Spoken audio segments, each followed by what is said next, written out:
Donc aujourd'hui, après vos études, après ces études sur le terrain également, vous faites des conférences pour partager, comment dire, l'issue de ces recherches, Oui. finalement, des conférences à San Francisco, Munich, au CSG notamment. Oui. Qu'est-ce que vous dites aux gens? Quel est votre message à ce moment-là?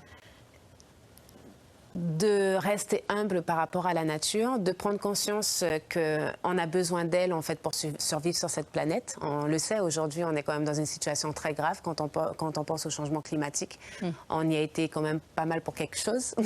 Nous, les humains, je veux dire. Pour les climato-sceptiques, c'est la nature qui continue comme ça. C'est pas de notre faute, en réalité. En tout cas, je pense qu'elle est résiliente, elle s'adapte, c'est certain. Suffisamment résiliente pour venir à bout de ce que l'être humain fait subir à cette nature? Est-ce qu'au bout d'un moment, on ne va pas venir à bout?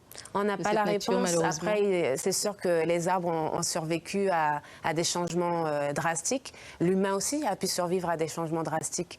Donc, on ne sait pas. Mais je pense qu'en travaillant plus en symbiose, oui, en étant peut-être un peu plus humble au niveau vis-à-vis de ces êtres vivants-là, parce que ce sont des êtres vivants qui respirent, qui sont présents, qui communiquent, on l'apprend de plus en plus avec les recherches qui se font sur la communication. Par capillarité, un peu, par les racines.